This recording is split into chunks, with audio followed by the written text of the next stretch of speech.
Ano sa tingin mo? Maganda na ba ako ngayon? Oo. Katulad ka na ng buwan. Maliwanag at maganda.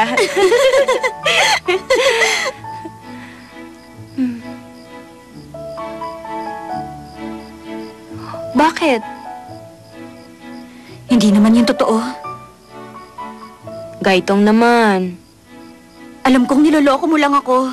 Alam kong pinasasaya mo lang ako dahil malungkot ako. Alam mo, may mga matatenga ako. Ang sabi ni Ina, magiging mapalad ka daw dahil maganda ka. Kung pinanganak man daw ako mahirap, dapat naging maganda man lang ako. Alam kong hindi ako matutulungan ng buwan.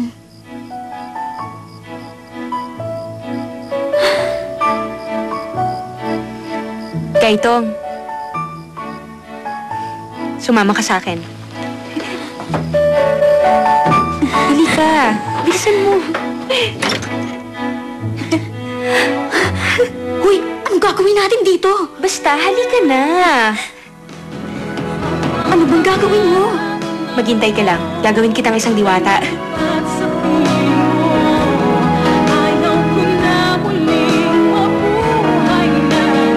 Hindi ko alam ang iba pero ang batang si Ginny, hindi man siya ang pinakamagaling sa bansang ito. Maghintay ka at makikita mo. Madadaig pa niya ako sa pagsasayaw. Isa lamang akong apoy na magdidingas sa init ng kanyang pagnanasa. Gusto kong malaman kung anong pakiramdam na naglalakad sa lubid. Gusto kong pag-aralan yon.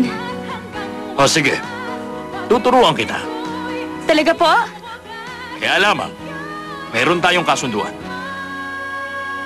Tuturuan kita kung papayag ka na maglakad sa lubid sa kapistahan ng palengke.